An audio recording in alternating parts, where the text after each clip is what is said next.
Hello दोस्तों, कृष्णा उपदेश channel में आपका स्वागत है। तो दोस्तों, मन को शांत और स्थिर करने के लिए भगवान कृष्ण ने दो उपाय बताए हैं। तो दोस्तों, वो कौन से हैं, इस वीडियो में आपको बताने जा रहे हैं। दोस्तों, किसी भी चीज को समझने के लिए सबसे पहले मन को शांत रखना चाहिए और फिर काम पर ध्यान देना चाहिए, क्योंकि हम मन से ही प्रश्न खोज लेते हैं और मन से ही जवाब देकर बैठ जाते हैं। भगवान कृष्ण ने मन को शांत रखने के लिए दो चीजें बताई हैं। तो दोस्तों, भगवत गीता में भगवान कृष्ण कहते हैं, मन का बेचैन होना उसका स्वभाव है। हमारे मन को लगता है कि अगर वह अलग अलग बातों के बारे में सोचता रहेगा तो हमें आने वाली हर मुश्किल और मुसीबत से बचा लेगा, पर ऐसा नहीं होता है। हम अपने जीवन का काफी अधिक समय सोच विचार करके परेशान होने में निकाल देते हैं। भगवान कृष्ण कहते हैं कि मन का यह स्वभाव बदलना मुश्किल जरूर है, असंभव नहीं। अच्छा, अब आप एक बात बताइए, क्या आप कौवे को कह सकते हैं कि वो काव काव की आवाज ना करे, या फिर क्या आप किसी मेढक को कह सकते हैं कि वह पानी देखते ही ऊंची छलांग ना मारे? हमारे मन का भी कुछ ऐसा ही है। जीवन में कुछ भी होता है, अच्छा या बुरा, हमारा मन उस पर काव काव करने लगता है। काव काव से मेरा मतलब है चिंता करना, व्याकुल होना। कोई बुरी बात होती भी नहीं और मन परेशानी की ऊंची ऊंची लपटें लेने लगता है। कभी कभी तो मुझे ऐसा लगता है कि हम में से कई लोग सिर्फ परेशान होने के लिए जीते हैं। सारी परेशानी, पीड़ा, दुविधा अक्सर हमारी मन की बनाई हुई कहानियां होती हैं।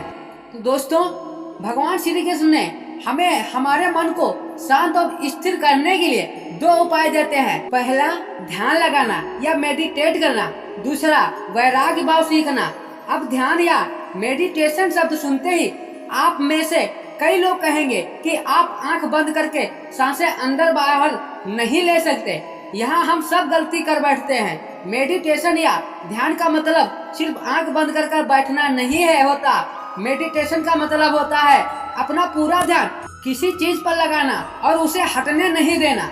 अगर आप रोटी बना रहे हैं तो सिर्फ उस बात पर ध्यान दीजिए।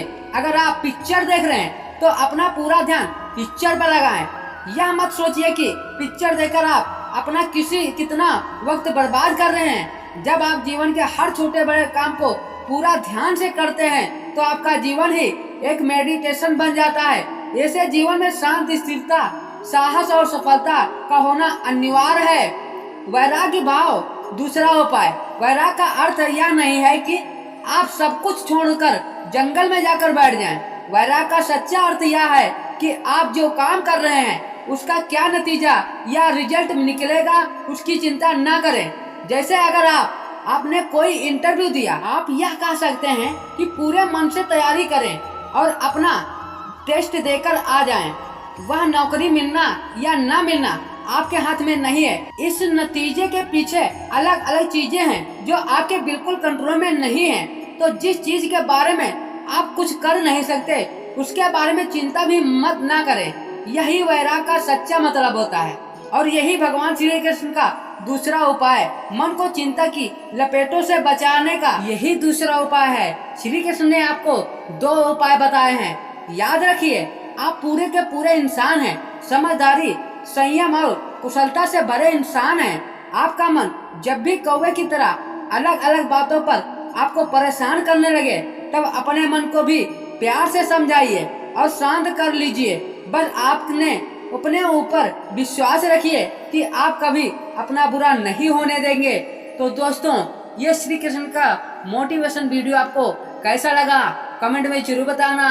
यदि हमारे चैनल पे पहली बार आए हैं तो चैनल को सब्सक्राइब करना ना भूलें।